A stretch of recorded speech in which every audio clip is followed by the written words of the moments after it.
बहुत दिनों के बाद हमने वीडियो शूट किया है, क्योंकि टाइम ही नहीं मिल पा रहा था, काम इतना था।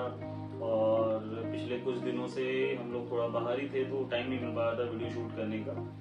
तो आज से हमने दोबारा से ही ऑफिस ब्लॉगिंग अपनी शुरू की है। तो आज का जितना भी काम होगा, जितना कोशिश करेंगे कि पिछला जितना भी हमने वीडियो शूट कर पाए थे वो सारा मैं इसमें डाल सकूँ। तो एक तो आज का काम है कि प्रिंटर आने वाला है रिपेयर होने के लिए, वो देखना है हमें। उसके अलावा कुछ सैंपल्स प्रिंट होने आए थे, वो सैंपल्स प्रिंट करके देने हैं। उसके बाद शाम को मुझे निकलना है जम्मू। वहाँ पे हमें डिफेंस में कुछ प्रिंटर इंस्टॉल करने हैं और कुछ वहाँ पे हमें डील भी क्रैक करनी है, तो शाम को निकलना है जम्मू। तो आज का पूरे दिन का यही अपडेट है। बाकी शाम में जो भी काम हो जाएगा उसका शाम की वीडियो में अपलोड कर दूँगा। ये वाला प्रिंटर हमारे पास आया है रिपेयर होने के लिए, क्रेलिटी का एंडर 3। बहुत पुराना वर्जन है ये। अब तो शायद ये कंपनी ने डिसकंटिन्यू भी कर दिया है। और इसमें प्रॉब्लम कस्टमर को भी नहीं पता है कि क्या प्रॉब्लम आ रही थी। तो जब मैंने उनसे पूछा भी था तो उन्होंने हमें बस इतना ही बताया कि प्रिंट ही नहीं कर रहा है ये। तो मैंने एक बार चेक किया तो सबसे पहले तो मैंने यही ऑब्जर्व किया कि इसके डिस्प्ले पे कुछ भी नहीं आ रहा था, डिस्प्ले ही पूरी ब्लैंक आ रही थी। और कभी-कभार जब हमने स्विच ऑफ करके ऑन करने की कोशिश भी की, तो भी कुछ भी नहीं आ रहा था डिस्प्ले पे। तो हमने कस्टमर से रिकन्फर्म किया, तो कस्टमर ने बताया हमें कि जब वो हमारे पास लेके आने से पहले ट्राई किया था इन्होंने, तो डिस्प्ले चल रहा था। तो फिर मैंने दोबारा कोशिश किया देखने का कि डिस्प्ले में प्रॉब्लम तो नहीं है, और इन्होंने भी प्रिंटर रिपेयर करने की खुद भी कोशिश की थी। इससे पता चल रहा है जस्ट कि जो वायरिंग है सारी उल्टी-सीधी लगी हुई थी। तो पहले मैंने सोचा कि एक बार पहले मैं इसका डिस्प्ले ही चेक कर लेता हूँ। तो जो हमारे पास स्पेयर डिस्प्ले था, वो डिस्प्ले लगा के मैंने पहले सोचा एक बारी क्यों ना डिस्प्ले ही चेक कर लिया जाए, उसके बाद कोई और कुछ देखेंगे। तो डिस्प्ले लगा के फिर मैं लग गया डिस्प्ले का फर्मवेयर अपडेट करने में, क्योंकि डिस्प्ले के फर्मवेयर से भी ये इशू हो सकता है। बट जब मैंने डिस्प्ले का फर्मवेयर अपडेट करके भी चेक किया तो डिस्प्ले में ही प्रॉब्लम आ रही थी। तो फिर मैंने सोचा कि अब इस पे हम मदरबोर्ड ही चेंज करके देखेंगे, उसके अलावा और कोई ऑप्शन था नहीं। और मदरबोर्ड चेंज करने का वीडियो मैंने इसमें नहीं डाला है। और जब मैं प्रिंटर रिपेयर कर रहा था तो एक हमारे पुराने कस्टमर का ही कॉल आया कि एक अर्जेंट फाइल है, वो प्रिंट करके उनको आज शाम तक चाहिए। तो वो फाइल मैं चेक कर रहा हूँ। एक कंपनी है जो स्पीकर्स बनाती है, तो उनको कुछ टेस्टिंग के लिए स्पीकर का एनक्लोजर चाहिए था। तो उसकी फाइल उन्होंने भेजी मुझे, और उनको थोड़ा अर्जेंट चाहिए था। तो वही फाइल मैंने चेक भी किया, और चेक करने में पता चला कि बस 1 से 1.5 घंटे की फाइल है। तो यही वाली फाइल बस मैं स्लाइस करके अब नेहा को दूंगा, और वो नेहा प्रिंट पर लगाएगी इसको।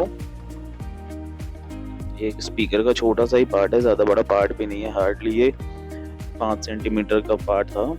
तो इसको हर तरफ से देख के फिर इसको मैंने स्लाइस किया, और उनको थोड़ी अच्छी क्वालिटी में चाहिए थी।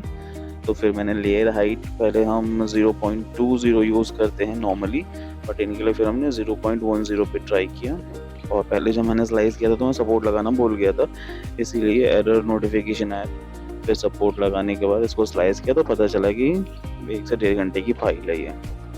फिर मैंने नेहा को दे दिया प्रिंट लगाने के लिए। नेहा ने प्रिंट लगाया, नेहा ने प्रिंट स्टार्ट भी किया, बट मुझे कहीं न कहीं डाउटफुल था, क्योंकि अभी सीख ही रही है नेहा भी। तो मुझे थोड़ा बहुत डाउट हुआ कि कुछ गड़बड़ ना हो जाए। तो पहले इसलिए मैंने नेहा को दिया कि एक बार वो फाइल लगा ले। उसने फाइल स्टार्ट तो कर दिया। उसके बाद फिर मैं खुद देखने भी गया कि प्रिंट सही से स्टार्ट हुआ कि नहीं। प्रिंट तो स्टार्ट हो गया था, बट बेड लेवल सही नहीं था उसका।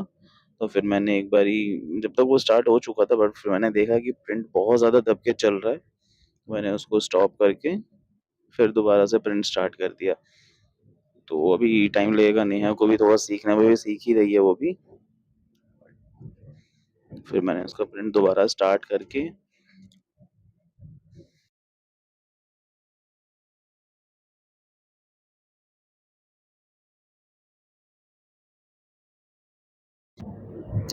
फिर थोड़ी देर वेट करने के बाद जैसे ही वो प्रीहीट हो गया, उसके बाद उसने प्रिंटिंग स्टार्ट कर दी। तो फर्स्ट लेयर तो अच्छा आ रहा था, बट जब ये प्रिंट होके निकला तो इसकी क्वालिटी मुझे उतनी अच्छी नहीं लगी। अब देख सकते हैं इसकी क्वालिटी, वो up to the mark quality नहीं थी। जो क्वालिटी हम कस्टमर को देते हैं वो क्वालिटी नहीं था। तो ये प्रॉब्लम बस इसलिए हुई थी कि जब इसका फिलामेंट चेंज किया गया था, तो जो फिलामेंट का एक्सट्रैक्ट रह गया था वो नोजल के अंदर ही रह गया था, जिसकी वजह से ये प्रॉब्लम आई, जिसकी वजह से टॉप लेयर की फिनिशिंग अच्छी नहीं आई थी। तो फिर मैंने पूरा ही मुझे फिर एक्सट्रूडर खोलना पड़ा। एक्सट्रूडर खोलने के बाद फिर उसके अंदर जो जाम हुआ था नोजल के पास, उसको निकाला और उसको पूरा क्लीन करके, ये जो आप पाइप देख रहे हैं इस पाइप में पूरा अटका हुआ था, तो पूरा वो निकाल के फिर पाइप को अच्छे से इंस्टॉल किया। और आप देख सकते हैं मैं प्लायर के सहारे उसको लगा रहा हूँ। वो बहुत ज़्यादा हीटेड होता है, 200 to 230 डिग्री तक हीटेड होता है, तो वो ऑब्वियसली ऐसे तो हम टच कर नहीं सकते हैं। फिर उसको लगा के प्रॉपर फिटिंग करके, क्योंकि अगर वहाँ पे थोड़ा भी गैप रह गया ना तो फिर वो आपका नोजल जाम करेगा। और एनीक्यूबिक के प्रिंटर में ये इश्यूज बहुत ज़्यादा आते हैं। तो अगर कोई नया है जो एनीक्यूबिक यूज़ कर रहा है, तो आप मेक श्योर ये सारी प्रॉब्लम्स देख के, अगर कभी एक्सट्रूडर अपने आप ओपन कर रहे हो तो ये सारी प्रॉब्लम फेस कर सकते हो आप। तो एक्सट्रूडर लगाने के बाद, नोजल लगाने के बाद मैंने एक बार टेस्टिंग किया, तो बहुत अच्छे से फिलामेंट वो एक्सट्रूड कर रहा था। ये मैं उनको दिखा रहा हूँ कि ये देखो क्या अटका हुआ था उसके अंदर।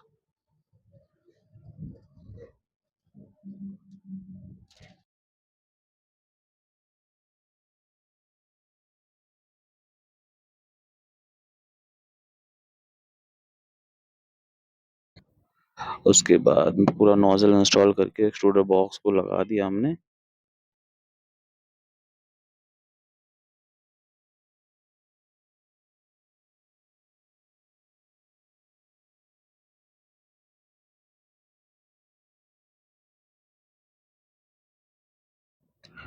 और एक्सट्रूडर बॉक्स लगाने के बाद जब प्रिंट स्टार्ट किया तो प्रिंट की क्वालिटी फिर अच्छी आ रही थी। मुझे बेसिकली टॉप लेयर ही देखना था, तो टॉप लेयर अच्छा आया। तो मैं इसको प्रिंटिंग पे लगा के फिर उस प्रिंटर पे लग गया जो हम रिपेयर कर रहे थे, वो प्रिंटर देखने लग गया मैं। इसी बीच में ये प्रिंट कंप्लीट भी हो गया था। और अब इसकी क्वालिटी पहले से बहुत अच्छी आई थी। जो क्वालिटी हमें कस्टमर को चाहिए था, जो कस्टमर को रिक्वायर्ड थी, वो क्वालिटी आ गई थी इसमें। फिर मैं लग गया ये प्रिंटर को चेक करने में। प्रिंटर तो चेक कर लिया था हमने, बट अब प्रिंटर को हमें सर्विस करनी थी प्रिंटर की।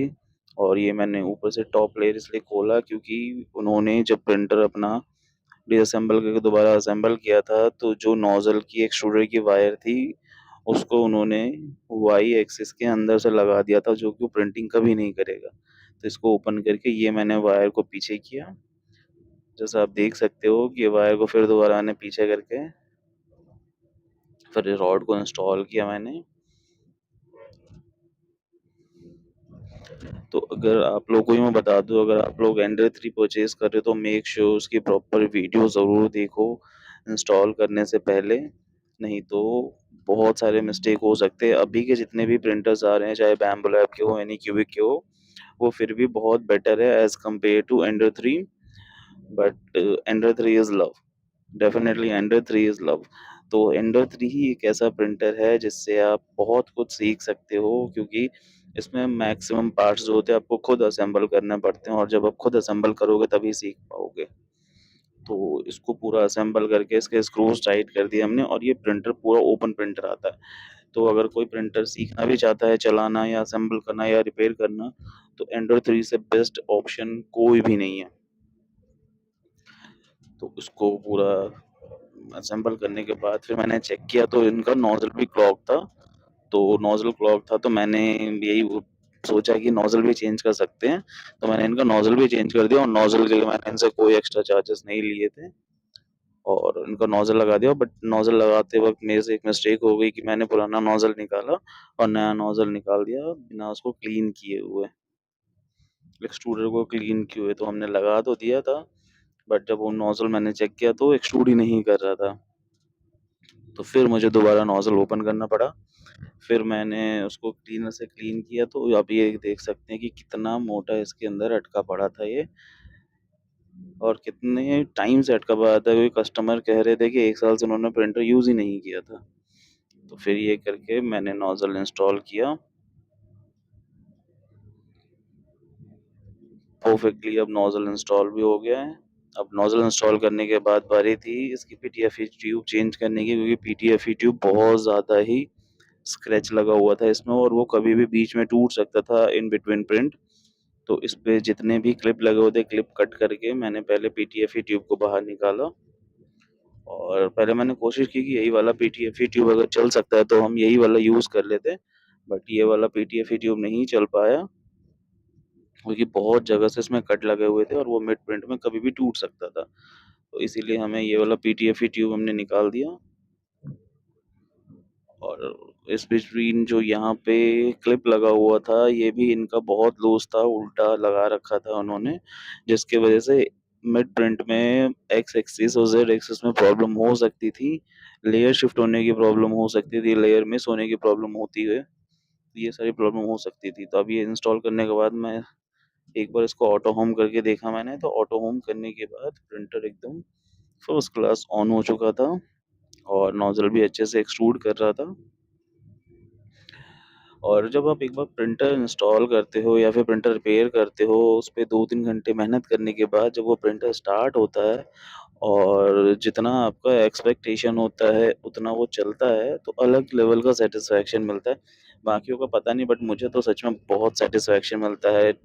डज़न्ट मैटर वो प्रिंटर रिपेयर हो रहा हो, चाहे प्रिंटर इंस्टॉल हो रहा हो या फिर अब कोई डिज़ाइन बना रहा हूँ मैं और वो डिज़ाइन अच्छा बन जाए। अब ये देखिए, ये बातों-बातों में प्रिंटर स्टार्ट भी हो गया और लेयर भी उसके बहुत अच्छे से निकल रहे हैं।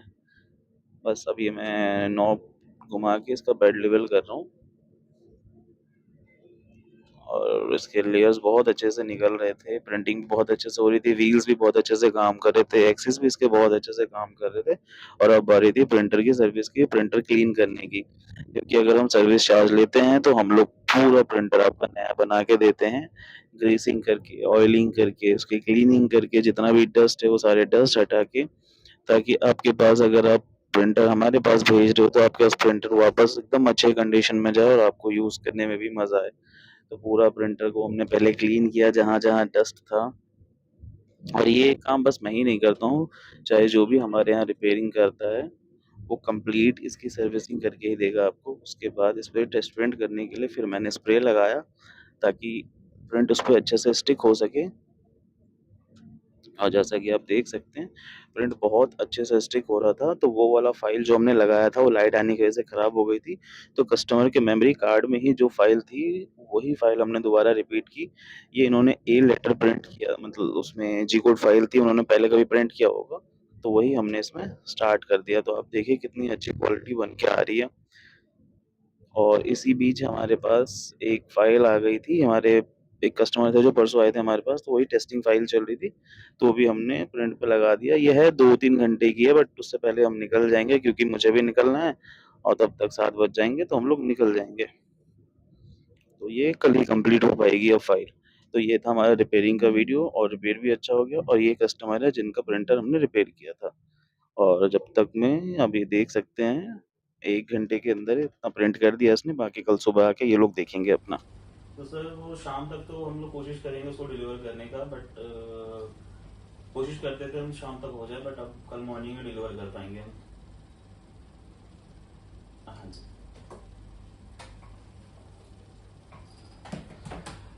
हाँ तो फ्रेंड्स, बाकी वीडियो तो आपने देख ही लिया कि क्या क्या किया हमने दिन भर, और अभी बस हम लोग निकल ही रहे थे। अब पूजा वूजा खत्म कर लिया हम लोगों ने, तो अब निकल रहे थे हम घर के लिए, क्योंकि थोड़ा पैकिंग भी करना है जाके, और फिर रात को 10 बजे बस है, तो फिर हमें निकलना भी है जम्मू मुझे।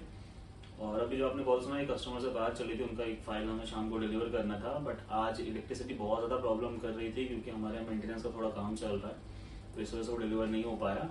तो बता दिया हमको कि सैंपल्स कल डिलीवर कर देंगे, और कल तो मैं रहूँगा नहीं, तो बाकी टीम मेंबर सारा काम संभालेंगे। और बाकी जम्मू का जो ब्लॉग होगा वो पूरा वीडियो अपलोड कर दूंगा कल शाम तक तो नहीं, कल शाम को तो बस में ही रहूँगा, परसों जब तक मैं आ जाऊँगा तो फिर उसमें भी अपलोड कर दूंगा। तब तक जय श्री राम।